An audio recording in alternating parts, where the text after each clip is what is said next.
শুরু করছে আজ নতুন পর্ব। প্রেতলোকে সবাইকে আর একবার স্বাগত। আশা করছি সবাই খুব ভালো আছেন, সুস্থ আছেন। তো আজকে আমি যে ঘটনা লিখে পাঠিয়েছি, সে কলকাতা থাকে, কিন্তু ঘটনা যেটা পাঠিয়েছে সেটা কিন্তু তার সঙ্গে ঘটেনি, কিন্তু তার চোখের সামনে ঘটে গেছে। তো সে যেরকমভাবে লিখে পাঠিয়েছে সেরকমভাবে পড়ে শোনাচ্ছি।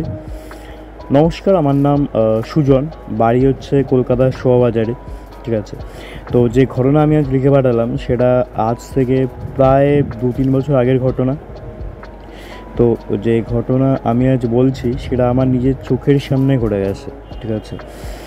তো ব্যাপারটা এরকম হয়েছিল শীতকালের সময়। সে একবার আমাদের ফ্যামিলি হচ্ছে বিশাল বড় ফ্যামিলি। ঠিক আছে, মামা, কাকা, ভাই, বোন, জ্যাঠা, জেঠি, পিসিরা সবাই আমরা একসাথে থাকি। মানে বনেদি বাড়ি, যেটাকে পাতি ভাষায় বলা হয় বনেদি বাড়ি। ঠিক আছে। তো আমরা সবাই একসঙ্গে থাকি আর কি, বিশাল বড় ফ্যামিলি। তো একবার আমাদের মধ্যে ঠিক হয় যে কোথাও একটা দূরে, কোথাও গ্রাম্য সাইডে গিয়ে একটা পিকনিক করা হবে, ফ্যামিলি পিকনিক। সেই কথা মতো সব কিছু কথা এগোয় এবং এই যে প্রস্তাব, পিকনিকের প্রস্তাবে সবাই রাজি হয়ে যায় একবারে। কারণ কারোর সেরকম বিয়ের বয়স হয়নি, তো সেজন্য সবাই তো একসাথে গ্যাদারিং হতে পারছে না। তো এই একটা পিকনিকই সবাইকে একসাথে গ্যাদারিং করতে পারে। শীতকালের সময় পিকনিক ভালো একটা সুযোগ রয়েছে আর কি। তো সেই জন্য ঠিক করা, কাকারা মিলে ঠিক করে যে পিকনিক করবে। তো যেহেতু তাদের বয়স হয়েছে সেজন্য তারা আমাকে বলে যে একটা জায়গা খুঁজতে, যেখানে গিয়ে একদিনের জন্য পিকনিক করা যেতে পারে। একটু গ্রাম্য সাইডে হলে জায়গাটা আরও বেশি ভালো হয়। তো আমি সেই মতো কাজে লেগে পড়ি। তাদের কথা শুনে আমি আমার নিজের হোয়াটসঅ্যাপ এবং ফেসবুকের স্ট্যাটাস স্টোরিতে দিয়ে দিই যে কারো যদি কোনো ভালো গ্রাম্য সাইডে কোনো জায়গা পাওয়া যায়, জানা থাকে আর কি, তাহলে আমাকে জানাস। তো সেই স্ট্যাটাস দেখে আমারই এক পাড়ার বন্ধু, তার নাম হচ্ছে তোতল, সে আমাকে বলে যে কিরে তোরা জায়গা খুঁজছিস, কী ব্যাপার? তখন আমি তাকে বলি যে আরে আমাদের বাড়িতে একটা পিকনিক রয়েছে, ফ্যামিলি পিকনিক। হ্যাঁ, তো সেই জন্য একটা জায়গা খোঁজা হচ্ছে। তো বাবা কাকা বলছে যে একটু দূরে কোথাও দেখতে, যে গ্রাম্য পরিবেশে একটু খোলা মাঠ হবে এরকম টাইপের জায়গা। তো তখন সে আমাকে বলে যে খোলা মাঠ লাগবে। আমি বললাম হ্যাঁ। তখন সে বলে তার কাকার নাকি একটা জমি আছে। ঠিক আছে। তো সে জমিটা সে কাকা ভাড়া দেয় বিভিন্ন অনুষ্ঠানে, বিয়েবাড়ি, বড় বড় অনুষ্ঠানে ভাড়া দেয়, এবং অনেকে পিকনিকেও করে। ঠিক আছে। তো আমি জিজ্ঞেস করলাম কোথায়, জায়গাটা কোথায়? সে বললো ডায়মন্ড হারবার থেকে একটু ভেতরের দিকে। তখন আমি বললাম যে কোনো ছবি কি আছে তোর কাছে, থাকলে একটু পাঠা, আমি তাহলে দেখাই বাড়িতে, যদি তারা রাজি থাকে তাহলে কথা এগোনো যাবে। সে আমাকে ছবি পাঠালো। হ্যাঁ, আমি দেখলাম, আমার তো খুব ভালো লেগেছিলো, এবং আমি বাড়িতে গিয়ে আমি বাবা কাকাকে দেখাই, তারাও বেশ বললো হ্যাঁ ভালো, একবার গিয়ে কথা বলে আয়। তো আমি কী করলাম, আমি আমার সেই বন্ধুকে বললাম যে জায়গাটা পছন্দ হয়েছে, একটু তাহলে গিয়ে সামনাসামনি চোখে দেখা দেখে আসতাম, প্লাস তোর কাকা মানে যার জমি আর কি তার সাথে একটু কথা বলে আসতাম। তখন সে বলে ঠিক আছে, আমি তাহলে কাকার সাথে কথা বলছি এই বিষয়ে। কথা বললো। এবার ঠিক করলাম যে একটা শনিবার দেখে আমরা সবাই মিলে যাব। সবাই বলতে আমি, তোতন এবং আমার কাকার যে ছেলে রয়েছে তার নাম হচ্ছে সুমিত, আমরা 3জন মিলে সেখানে যাব। ঠিক আছে, সে জায়গাটা দেখতে। আমরা যখন বেরোলাম, প্রায় আমাদের বেরোতে বেরোতে ওই ধরুন 11টা বেজে গেছে। ঠিক আছে, আমরা যাই শিয়ালদা থেকে ট্রেনে উঠি, সেখান থেকে যাই। সকাল থেকে তোতন নাকি তার কাকাকে ফোন করছে, কিন্তু সে তার কাকাকে খুঁজে পাচ্ছে না, ফোন ধরছে না আর কি। এবং তার যে কাকার ছেলে, সেও ফোন ধরছে না, দুজনে কেউই ফোন ধরছে না। তো তারপরে একটু চিন্তা তো হচ্ছিল যে ফোন ধরছে না, কী ব্যাপার না ব্যাপার। তো তারপরে আমরা যখন বারুইপুর ক্রস করে গেছি, সেই সময় তার তোতনের কাকা নিজের থেকে ফোন করে বলে যে তোরা কি বেরিয়ে পড়েছিস? তখন তোতন বলে বেরিয়ে পড়েছি মানে আমরা তো কতটা চলে এলাম, আমার বারুইপুর ক্রস করে গেছি। তখন সে বলে যে আজকে আসছিস, আজকে আমাদের এখানে একজন মারা গেছে, খুব প্যাথেটিক অবস্থা। ঠিক আছে, যাই হোক, তোরা যখন এসে গেছিস তাহলে আয়, কথা হবে।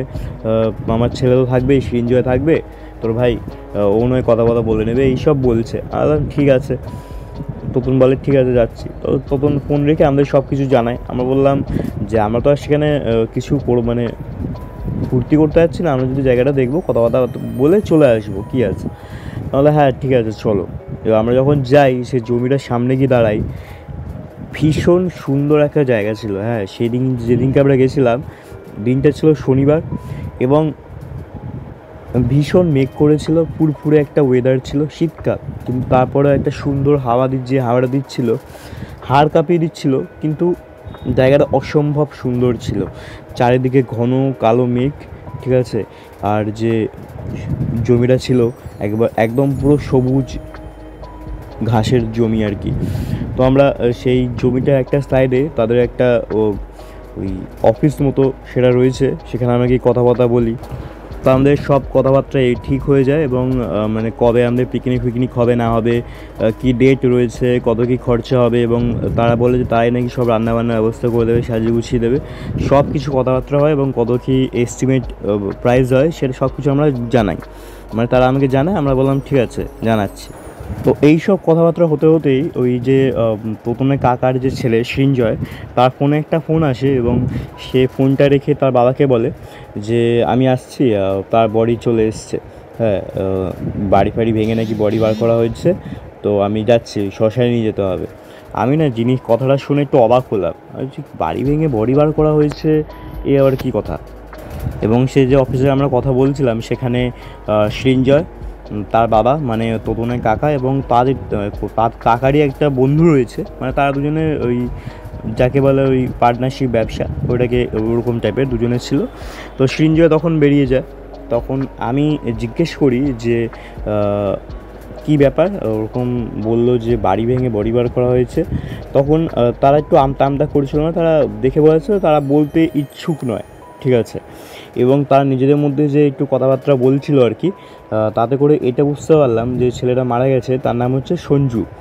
এবং তার বডি নাকি অনেক দিন থেকেই নাকি ঘরের মধ্যে ছিল, 2-3 দিন ধরে ঘরের মধ্যে ছিল, এবং তার মানে গন্ধ বেরোনোর কারণে গ্রামবাসীরা তার বডিটা ওরকম করে ঘর ভেঙে বার করা হয়েছে, ঠিক আছে।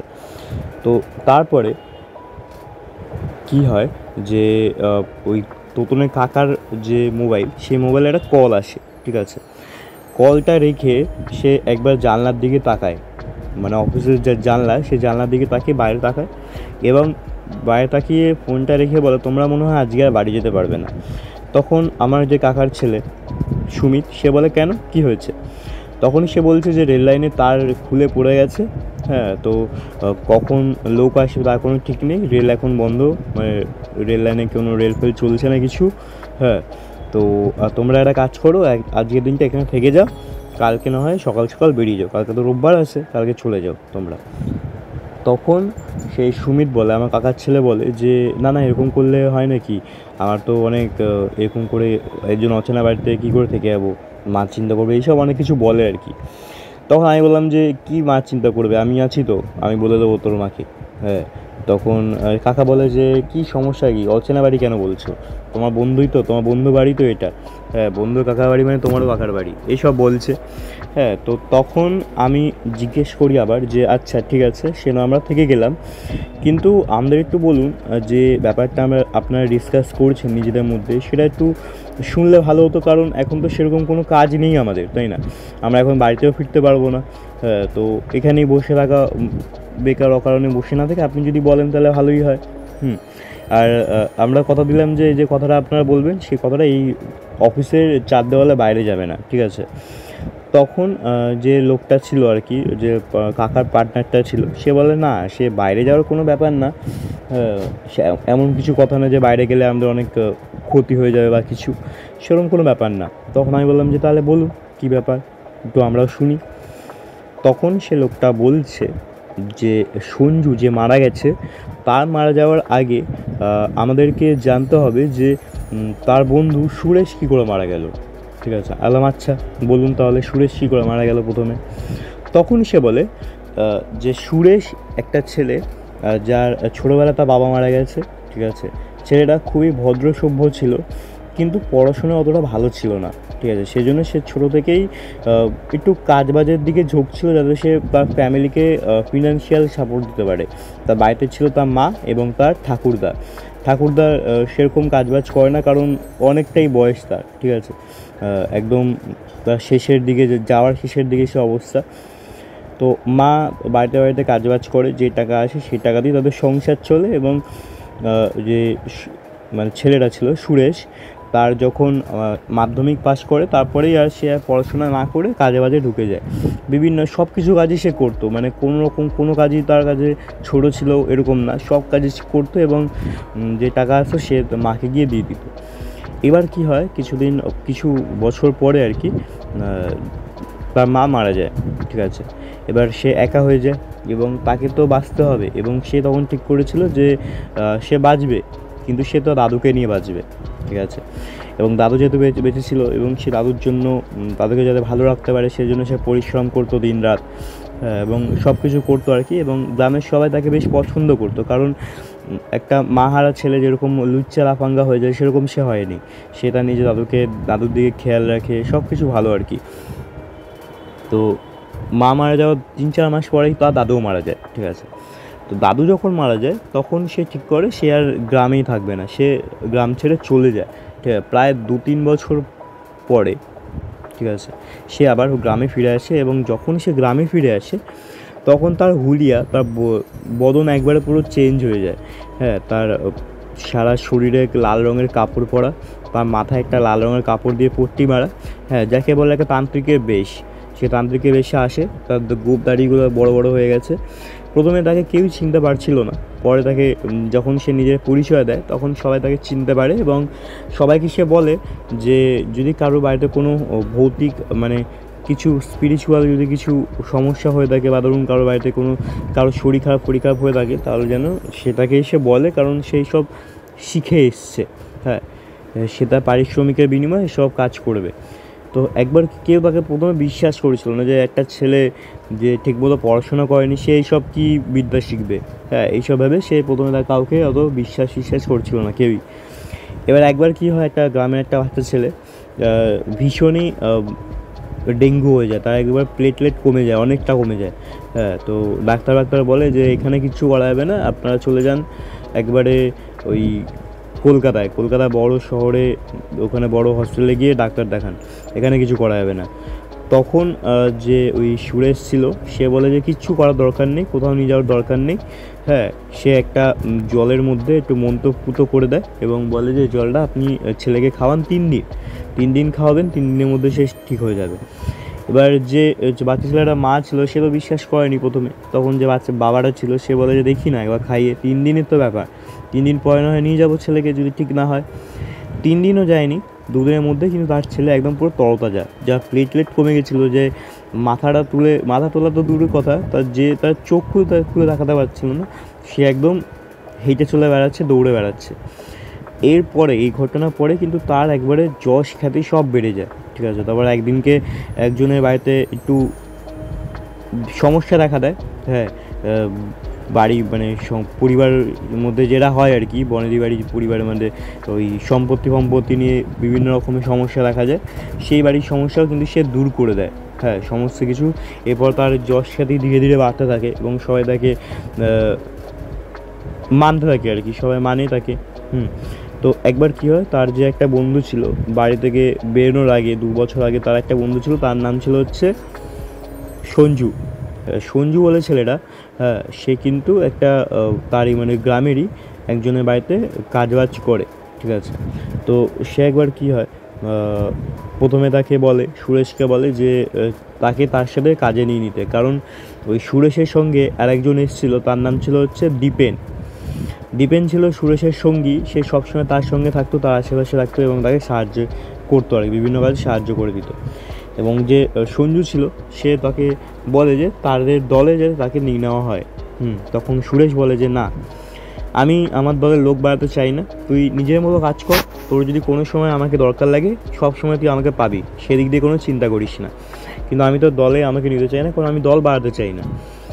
এরপর কি হয়, এই জিনিসটা কিছু মাস পরে আর কি, ওই যে সঞ্জু ছিল যে বাড়িতে কাজ করতো সে বাড়িতে চুরির অপবাদে তাকে কাছ থেকে বিদায় করা হয়, ঠিক আছে। এবং সে তখন ফিরে আসে ওই সুরেশের কাছে, এসে বলে যে এরকম ব্যাপার, আমি কিন্তু চুরি করিনি, তাও আমার নামে অপবাদ দেওয়া হয়েছে এবং আমি এর বদলা চাই, ঠিক আছে। তখন সেই সুরেশ বলে যে বদলা নিয়ে কি কোনো লাভ নেই রে ভাই, বদলা নিয়ে কোনো লাভ নেই, তুই আরও ভালো করে কাজ কর, ভালো জায়গায় কাজ কর, ভালো ইনকাম কর, দেখিয়ে দিবি তুই ওদের বাড়ি থেকে বেরিয়ে তুই না খেয়ে নেই, ঠিক আছে, এইসব দেখিয়ে দিবি, বদলা নিয়ে কী হবে।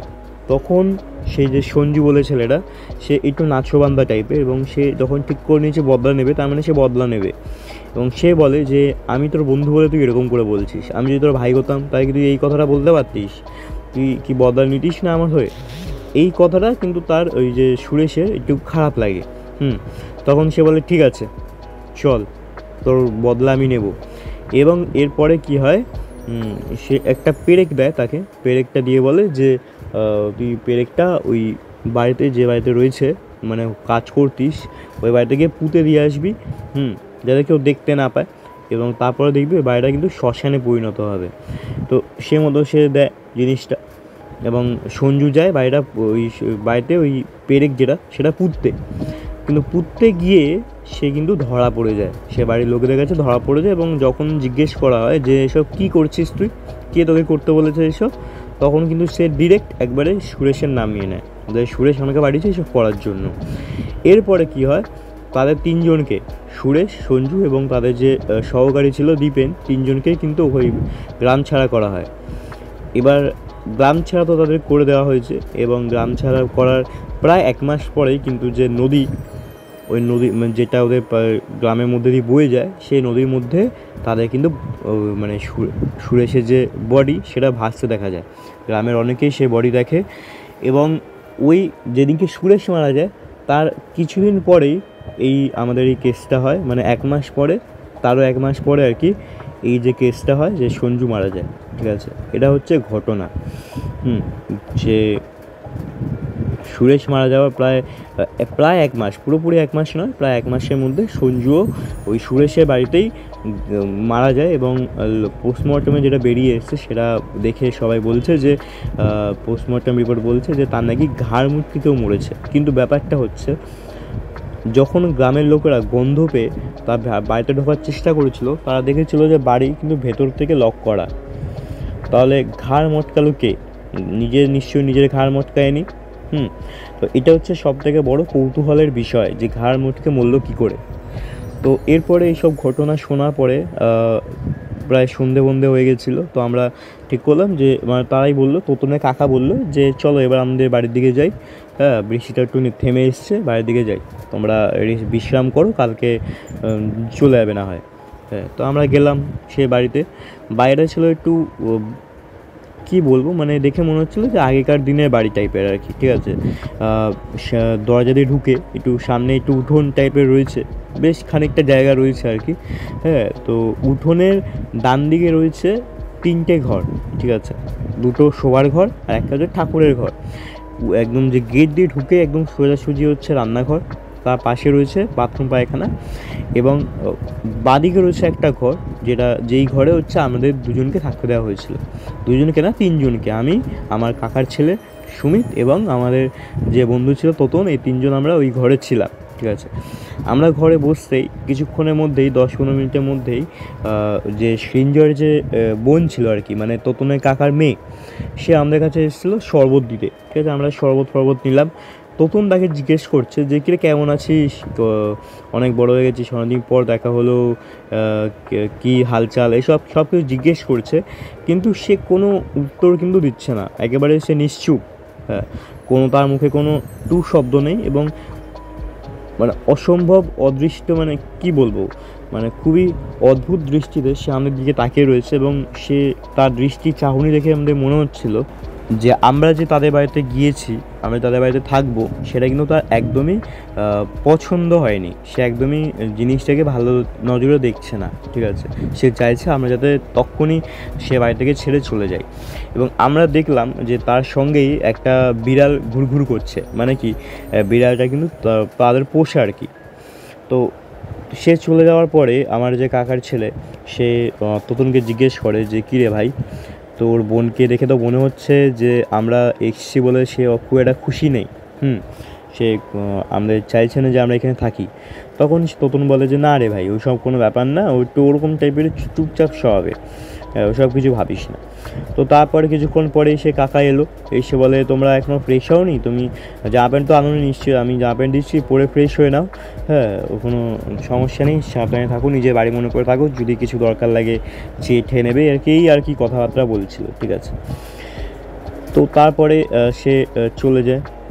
তারপরে যে তোতনের কাকার ছেলে সৃঞ্জয়, সে ফিরে আসে ওই শ্মশান থেকে। সে ফ্রেশ হয়ে আমাদের ঘরে আসে এবং সে এসে বলছে যে তোমরা আজকে থাকলে ভালো করেছো, থেকেছো, রেল লাইনে কাজ বাজ হচ্ছে, ট্রেন ফ্রেন কখন ছাড়বে তার কোনো ঠিক নেই। তোমরা যদি গেলেও ট্রেনের মধ্যে আটকে পড়ে থাকতে, বাড়ি ফিরতে পারতে না, এইসব বলে। তো তারপর সে আমাদের সাথে বিভিন্ন রকমের গল্প করতে থাকে আর কি। তো জিজ্ঞেস করে যে কবে কি পিকনিক করবে না করবে, এইসব ব্যাপারে অনেক কিছু ব্যাপারে কথা বলতে থাকে। তো আমি সেই সময় আমার মাথায় খালি ঘুরছিল একটাই কথা যে সঞ্জু যে মারা গেছে সে ঘাড় মুটকে কী করে মারা গেল। এই জিনিসটা আমার মাথায় খুবই ঘুরছিল আর কি। তো আমি সেই জন্য আমার একটা সন্দেহ হচ্ছিল। তো আমি সেই সন্দেহের বশেই যে মানে তোতনের কাকার যে ছেলে সৃঞ্জয়, তাকে আমি জিজ্ঞেস করি যে আমি শুনলাম তোমাদের গ্রামে নাকি খুব ভৌতিক উপদ্রব দেখা দিচ্ছে। তখন সে বলে যে না গো, ওইসব বাদ দাও, ওইসব কিছু না, আমি ওইসব বিশ্বাস করি না, সব কিছু হয় না। বললাম ওসব কিছু বাদ দাও মানে হয় না বলতে কি, মানে সত্যি কিছু কি হয়েছে? তখন সে বলে যে সত্যিই কিছু হয়েছে কি না আমি জানি না, কিন্তু অনেকেই বলে যে তারা নাকি ওই যখন সুরেশের বাড়ির সামনে দিয়ে যায় তখন নাকি অনেকে ওই বাড়ি থেকে মেয়ে মানুষের কান্নার শব্দ পায়। অনেকে নাকি আবার দেখেওছে, তাদের যে টালি রয়েছে বাড়ির টালিতে নাকি অনেকে দেখেছে যে কোনো মেয়ে মানুষ বসে আছে শাড়ি পরে এবং বসে পা দোলাচ্ছে। অনেকে কান্নার শব্দ পেয়েছে, এই আর কি। তো আমার বিশ্বাস করি না আমি একটাই কারণে, যে ওখানে যদি কেউ যদি এরকম দেখতো যে কোনো পুরুষ মানুষের দেখতে পাচ্ছে, কোনো পুরুষ মানুষের আত্মা আর কি, তাহলে বিষয়টা মানা যায়, কারণ সুরেশ মারা গেছে, সঞ্জু মারা গেছে, মানা যায়। কিন্তু ওখানে সবাই বলছে যে মেয়ে মানুষের আত্মা, এটা কী করে সম্ভব আমাকে একটু বলো, এগুলো একটু গ্যাজা করি না, এরকম করে সে বলে আর কি। এবং তারপর আমি বললাম যে হ্যাঁ ঠিকই বলেছো, তোমার কথায় লজিক আছে। তারপরে সেই সময় আমার কাকার যে ছেলে সুমিত, সে বলে যে আমার মনে হয় তোমার বোন মনে হয় পছন্দ হয়নি যে আমরা এখানে থাকি আর কি, বুঝতে পারলে? কারণ সে আমাদের কেমন একটা নজরে দেখছিল, যেটা খুব একটা ভালো না আর কি। সে চাইছিল যে আমরা এখান থেকে চলে যাই। তখন মানে সৃঞ্জয় বলে যে না না, এরকম কেন হবে, ও একটু কদিন ধরে এরকম হয়ে গেছে, কিন্তু ও এরকম কিন্তু নয়। ও কদিন ধরেই 3-4 দিন হলো ও সন্ধে হলেই এরকম অদ্ভুত টাইপের বিহেভিয়ার করে, কিন্তু সকাল হলে আবার সব ঠিক হয়ে যায়। আমি জিজ্ঞেস করলাম অদ্ভুত টাইপের বিহেভিয়ার বলতে কীরকম টাইপের? তখন সে বলে সন্ধে মানে সূর্য অস্ত হওয়ার পর থেকে সেরকম একটা খিটখিটে হয়ে যায়, ঠিক আছে, কেউ তার সাথে কথা বলতে পারে না, অদ্ভুত দৃষ্টিতে সে তাকিয়ে থাকে সবার দিকে, যেন সে এক্ষুনি গিলে খেয়ে নেবে, এরকম টাইপের একটা দৃষ্টি। আর সব থেকে বড়ো বিষয়, 3-4 দিন হয়ে গেছে প্রত্যেক দিন রাত্রেবেলা তাকে মাছ মাংস দিতে হবে।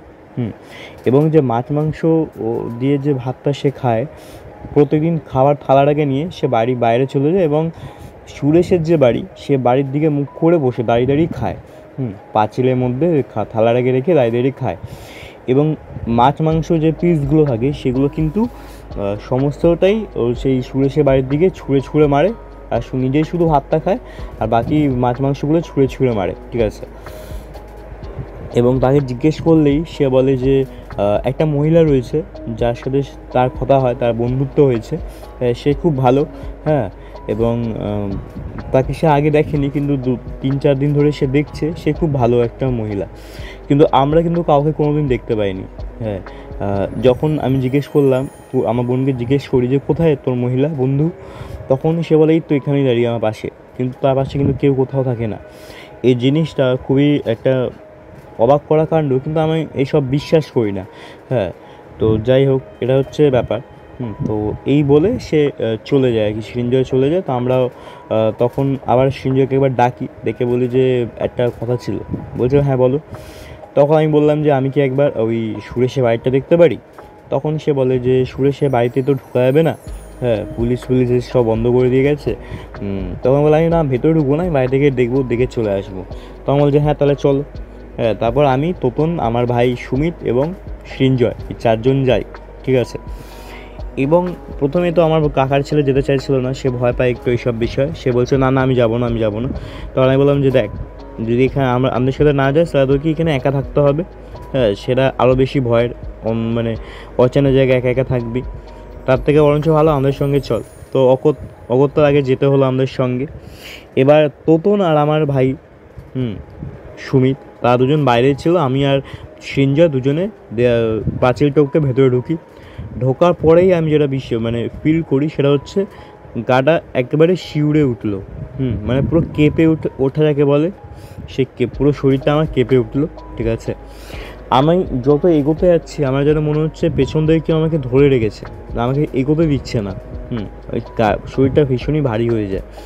আমি যখন ওই ঘরের জানলা দিয়ে ভেতরের দিকে উঁকি মারতে যাবো, সেই সময় আমাকে সৃঞ্জয় বলে যে উঁকি মেরো না।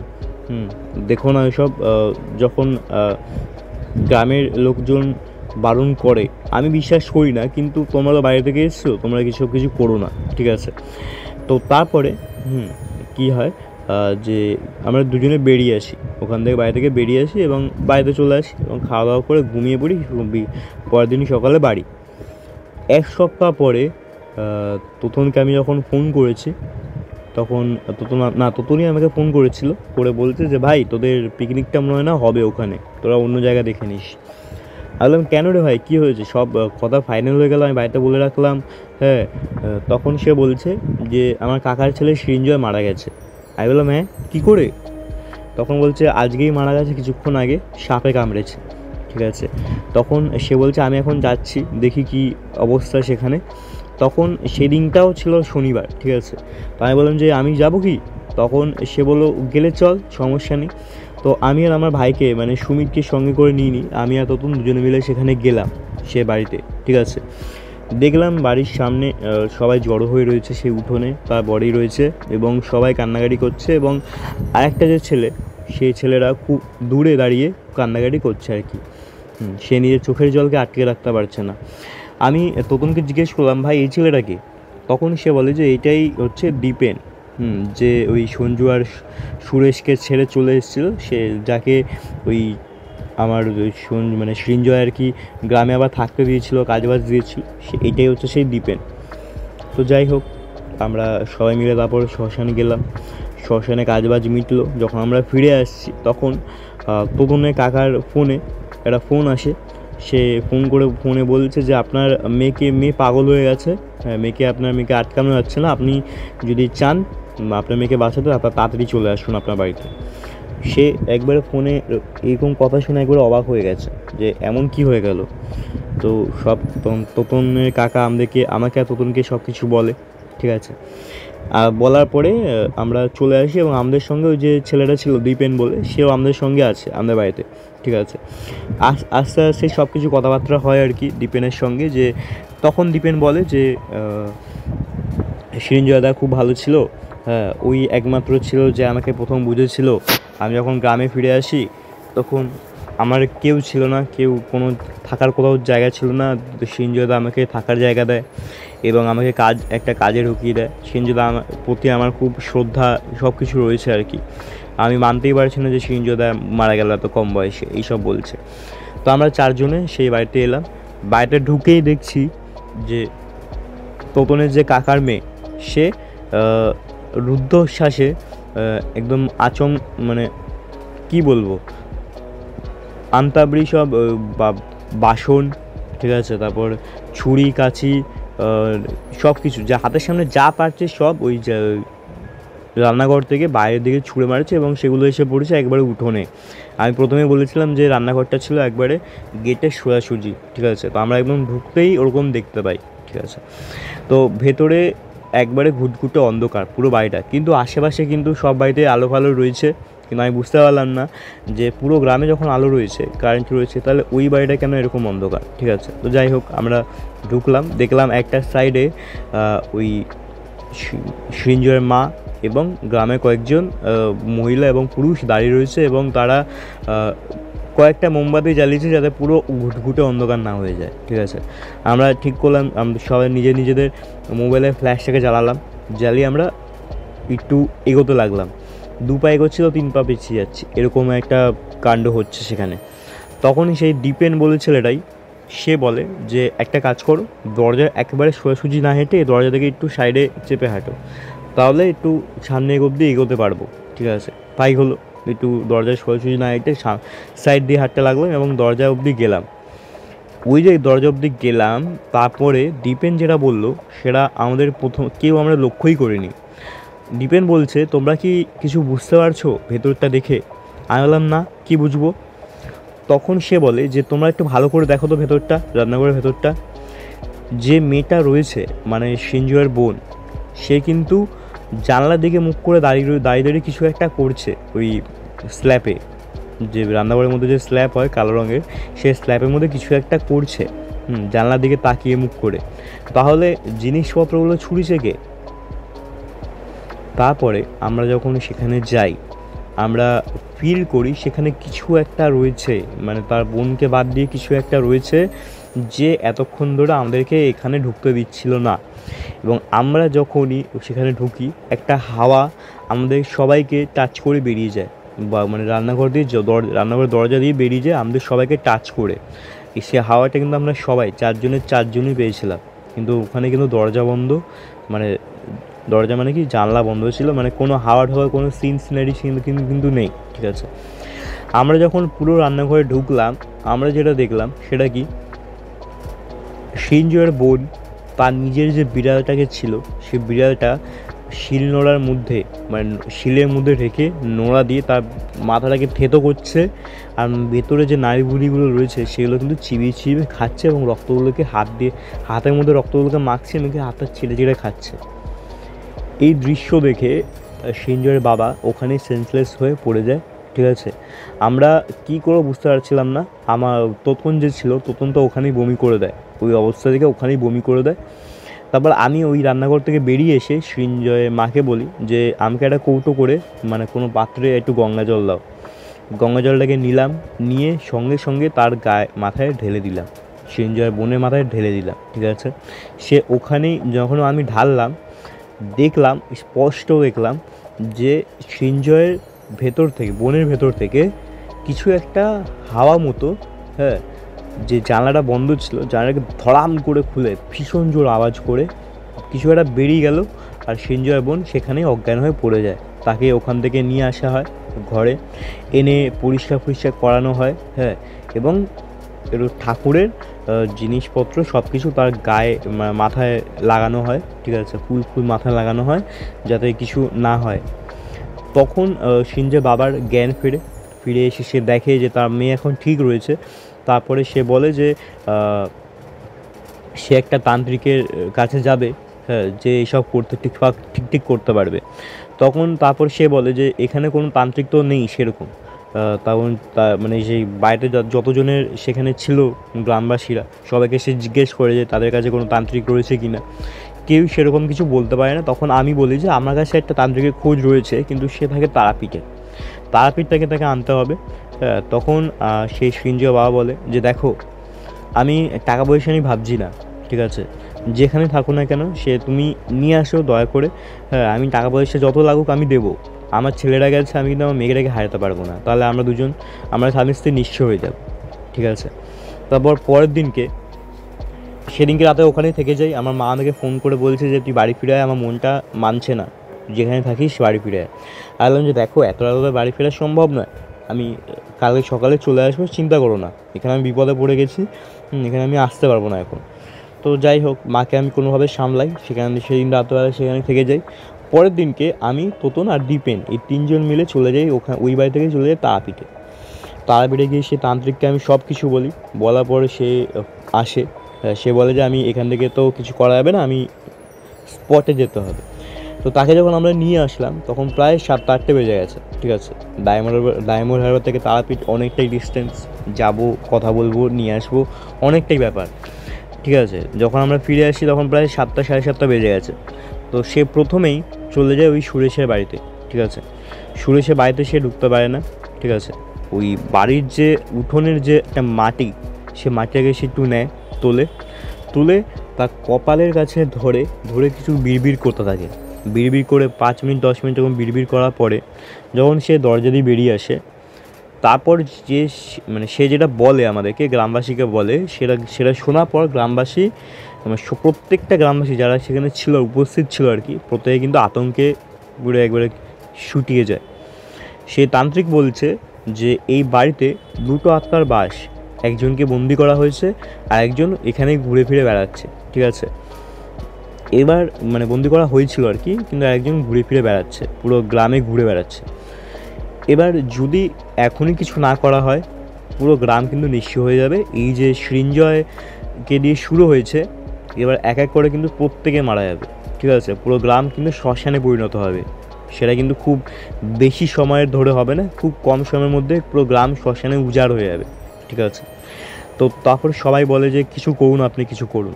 তো তখন সে বলে যে যদি কেউ কিছু জেনে থাকো, কিছু জেনে থাকো যদি কেউ, তাহলে কিন্তু আমাকে বলো, না হলে আমি না জানলে আমি কিন্তু কিছু করতে পারবো না। তখন যে দীপেন ছিল সে বলে যে আমি সব কিছু জানি, ঠিক আছে, কিন্তু আমাকে প্রোটেকশন দিতে হবে, কারণ আমি যদি তোমাদেরকে সব কিছু বলে দিই আমার নিজের প্রাণ সংশয় হয়ে যাবে। যদি আপনি আমাকে প্রোটেকশন দেন যে আমি বললে আমার কিছু হবে না, প্রাণে সংশয় হবে না, তাহলে কিন্তু আমি বলতে পারি সব কিছু, কারণ আমি সব জানি। তারপর কি হয়, আমরা সবাই মিলে চলে আসি সৃঞ্জয়ের বাড়িতে, ঠিক আছে। সৃঞ্জয়ের যে উঠোন ছিল, যেখানে ওই লাইট ফাইট তো ছিলই আর কি, সেখানে ওই দীপেনকে দাঁড় করানো হয়। দীপেনের হাতে ওই তান্ত্রিক একটা মন্ত্র মাদুলি পরিয়ে দেওয়া হয়। পরানোর পর তার আশেপাশে গোল করে একটা সাদা রঙের কিছু একটা মন্ত্র পড়া একটা পাউডার ছড়িয়ে দেয়। বলে যে এবার তুই বল, কোনো চিন্তা নেই, তোকে আর কেউ কিচ্ছু কোনো টাচ করতে পারবে না তোকে। তারপর সে বলে, যেটা বলে সেটা শোনার পর সবাই একবারে চমকে গেছিলো। সে বলছে যে সঞ্জু যে বাড়িতে কাজ করতো সে বাড়িতে সে চুরি করেছিল কি করেনি সেটা কারোর জানা নেই, কিন্তু তাকে মিথ্যে অপমানে সে যেটা বলেছিল যে তাকে মিথ্যা অপবাদ দিয়ে বার করা হয়েছে, ঠিক আছে। সে যখন চলে আসে, এসে সে সুরেশের কাছে আসে, এসে বলে যে ভাই আমাকে মিথ্যা অপবাদ দিয়ে বার করা হয়েছে, আমার কাজ বাজ চলে গেছে, তুই কিছু কর, আমাকে আমার বদলা নিতে হবে।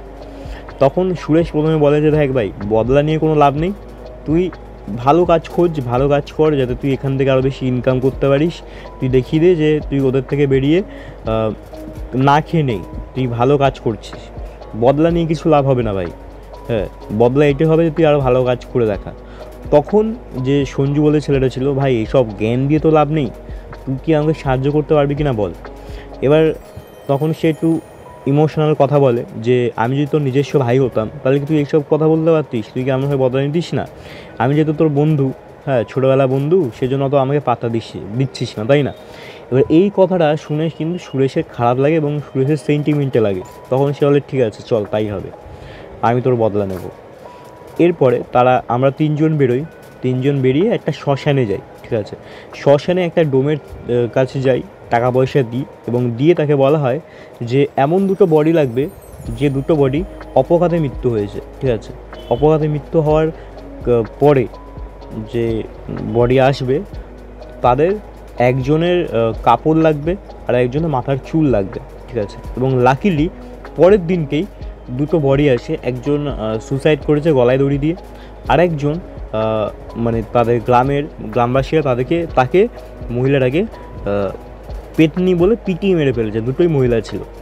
তো ওই ডোমটা কী করেছে, যে গলায় দড়ি দিয়েছিল তার ওড়নাটাকে নিয়েছে, আর যে ডাইনি ছিল তার মাথার চুল নিয়েছে, দুটোকে নিয়ে সুরেশকে দেয় এবং তার বদলে সে অনেক টাকা পায় আর কি। তো সুরেশকে দিয়ে সুরেশ নিয়ে চলে আসে বাড়িতে। এবার যে আত্মহত্যা করেছিল তার যে ওড়নাটা ছিল আর কি, সে ওড়নাটা কিন্তু একটা পেরেকের মধ্যে লাগায়, বড় একটা পেরেকের মধ্যে লাগায় এবং তার যত সব তন্ত্রবিদ্যা রয়েছে সেগুলো সব প্রয়োগ করে পেরেকের মধ্যে করে, পেরেকটাকে বলে যে তুই মানে সঞ্জুকে দিয়ে বলে তুই এটা পুঁতে দিয়ে চলে আয়, বাড়িতে কোনো জায়গায় পুঁতে দিয়ে চলে আয়। এবং সেটা সে পোতার সময়ে কিন্তু সে ধরা পড়ে যায় এবং তখন সে ওই সুরেশের নাম নিয়ে নেয়। এবার তখন গ্রামবাসী নাম দেখে সবাইকে বের করে দেয়, ঠিক আছে। বের করার পর যখন যাচ্ছে তখন ওই যে সুরেশ ছিল, সুরেশের খুব ইগোতে লেগেছিল জিনিসটা। সে গ্রামের বাইরে বেরিয়ে দাঁড়িয়ে বলেছিল যে আমি গ্রামকে শ্মশানে পরিণত করব, ঠিক আছে। আমি এই গ্রামের জন্য কত কিছু করেছি, গ্রামবাসীর জন্য কত সাহায্য করলাম গ্রামবাসীদেরকে, তারপরেও গ্রামবাসী আমাকে একটু বুঝলো না, আমাকে এরকম করে অপমান করে বার করে দিল। তো আমি গ্রাম শ্মশানে পরিণত করব, ঠিক আছে। এবার ওই যে দুটো আত্মাকে এনেছিল, হ্যাঁ, একটা তো সে কাজে লাগিয়ে দিয়েছিল, আর একটা আত্মা যে ডাইনোপবাদে মারা গেছে তার যে চুলটা ছিল সে কিন্তু সেটা রেখে দিয়েছিল পরবর্তীকালে কাজে লাগানোর জন্য, ঠিক আছে। এবার ওখান থেকে গ্রাম থেকে বেরোনোর পরে আমরা প্রায় 1 মাস ধরে একটা জঙ্গলের মধ্যে ঘুরে বেরিয়েছি সজারু কাটা খোঁজার জন্য, ঠিক আছে। এবং এই 1 মাসের মধ্যে কিন্তু সুরেশ সঞ্জুকে অনেকটা তন্ত্রবিদ্যা শিখিয়েছিল এবং বলেছিল আমার অবর্তমানে তুই এই বিদ্যাটাকে এগিয়ে নিয়ে যাবি, ঠিক আছে।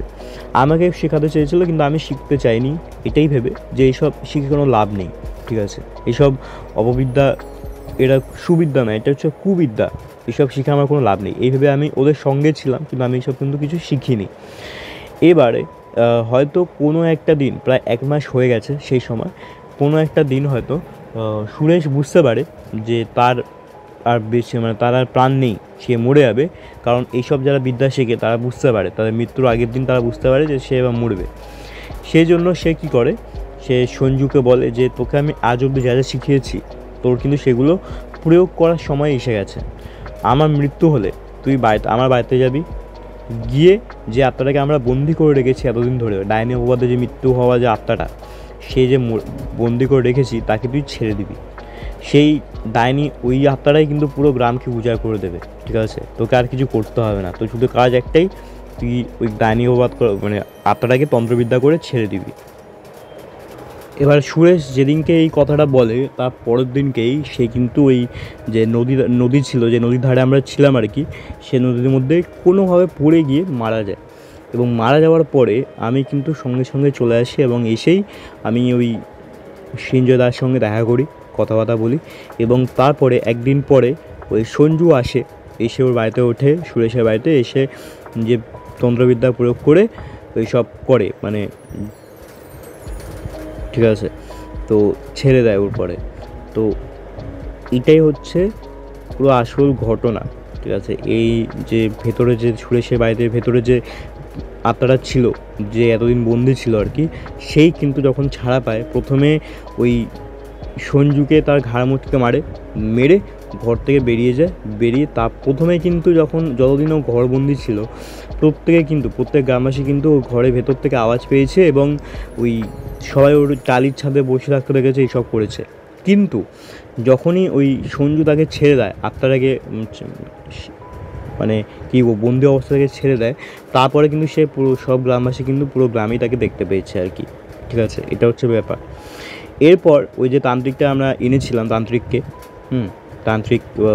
একটা ফর্দ দেয়, ফর্দ দিয়ে বলে সব কিছু নিয়ে আসবি কাল সকালের মধ্যে, আমি কাল সকাল ঠিক 7টার সময় পুজোতে বসে যাবো, দেরি যেন না হয়, ঠিক আছে। তো সব কিছু সঙ্গে সঙ্গে আমরা বেরিয়ে পড়লাম। গ্রাম সাইডে তো সামনাসামনি সব কিছু পাওয়া যাবে না, আমরা একটু দূরে গেলাম, সবাই গ্রামবাসীরা অনেকে মিলে গেছিলাম আর কি, সব পুরুষ মানুষরা জিনিসপত্র নিয়ে এলাম। পরের দিন 7টার সময় পুজোতে বসলাম আমরা সবাই, ওই সঞ্জয় বাড়ির উঠোনেই পুজো হচ্ছে, ঠিক আছে। এবার কি হয়, গ্রামের অনেকেই এসেছিলো সে পুজো দেখতে, সবাই গোল করে ভিড় হয়ে রয়েছে এবং আমরা বাড়ির যারা ছিলাম আর কি সবাই সে পুজোতে ছিলাম, সামনে ছিলাম আর কি, ঠিক আছে। এবার সেই সময় ওই ভিড় ঠেলে পুজো শুরু হয়ে গেছে, প্রায় 8 ঘন্টা 45 মিনিট হয়ে গেছে।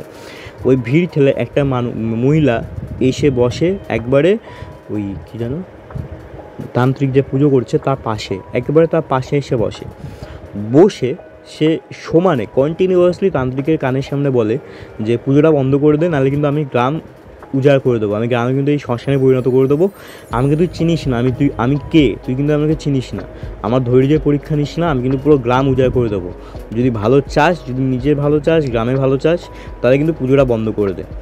এই কথাটা বলছে এবং সবাই মানে ভয় তটস্থ হয়ে গেছে, মানে সবাই বুঝতে পারছে যে সেই মহিলাটার ভেতরে কেউ ভর করেছে। এবং ওই মহিলার যে বাড়ির লোক ছিল তারা কান্নায় ভেঙে পড়েছে, ঠিক আছে। আমি বললাম যে কাঁদবেন না, ঠিক হয়ে যাবে, ও কিছুক্ষণের জন্য ভর করেছে, যখন পুজো শেষ হবে ঠিক হয়ে যাবে, আপনারা কাঁদবেন না, ঠিক আছে। এবার তারপরে ওই যে মহিলাটা যাকে ভর করেছিল সে পুরো গ্রামবাসীদেরকে তাকিয়ে বলছে ওকে আটকা, যদি ওকে তোরা না আটকাস আমি কিন্তু তোদের প্রত্যেককে মেরে ফেলবো, এই আমি কথা দিলাম তোদেরকে, তোরা কিন্তু আমাকে চিনিস না, ঠিক আছে, আমি কে, কোথা থেকে এসেছি কিচ্ছু জানিস না, আমার কতটা ক্ষমতা তোরা কিন্তু জানিস না, তোরা ওকে আটকা, নাহলে কিন্তু আমি সব কটাকে মারবো, গ্রাম কিন্তু শ্মশান হয়ে যাবে, এরকম করে সে বলছে। কিন্তু কেউ কোনো টু শব্দ করছে না এবং তান্ত্রিক সবাইকে বলে দিয়েছিল যে যাই হয়ে যাক না কেন কেউ কিন্তু নিজের জায়গা থেকে সরবে না, নড়বে না, ঠিক আছে, যাই হোক যখন দেখছে যে ওই মহিলাটা যখন দেখলো যে তান্ত্রিকের কোনো ভ্রুক্ষেপ নেই, সে যাই বলছে কিছুই করছে না, নিজের মতো করে পুজো করে যাচ্ছে, সেই সময় মহিলাটার ভেতরে থেকে যে আত্মাটা ছিল, যে প্রেতটা ছিল, সে মহিলাটাকে ছেড়ে দেয়। মহিলাটা কিন্তু ওখানেই সেন্সলেস অবস্থায় পড়ে যায়। তারপর কি হলো, শোনা যায় যে সুরেশের যে বাড়ি, সে বাড়ি থেকে অসম্ভব চেল্লানোর শব্দ, এতটা জোরে সে কর্কশ গলায় সে চেল্লাচ্ছে যেন মনে হচ্ছে মাইক নিয়ে কেউ চেল্লাচ্ছে, ঠিক আছে। এবং তান্ত্রিক আমাদের পাশে বসে বসে পুজো করছে, মন্ত্র পাঠ করছে। এতক্ষণ যেগুলো আমরা স্পষ্ট শুনতে পাচ্ছিলাম যে মন্ত্রগুলো, সেগুলো কিন্তু আমরা এখন পাশে বসেই শুনতে পাচ্ছিলাম না, যে এত জোরে সে কথা চেল্লাচ্ছিল আর কি, কান ফাটা আওয়াজ। তারপরে প্রায় অনেকক্ষণ ধরে এরকম চেল্লানোর পরে দেখলাম, আমরা জানলা দিয়ে দেখতে পাচ্ছিলাম যে সুরেশের যে বাড়ি টালি, সে টালি ভেঙে কিছু একটা বেরিয়ে যায়। বেরিয়ে যাওয়ার পরে কিন্তু সে পুরো আওয়াজটা কিন্তু মানে চেল্লানোর যে শব্দটা সেটা কিন্তু থেমে যায়। এরপরে তান্ত্রিকের পুজো শেষ হয়।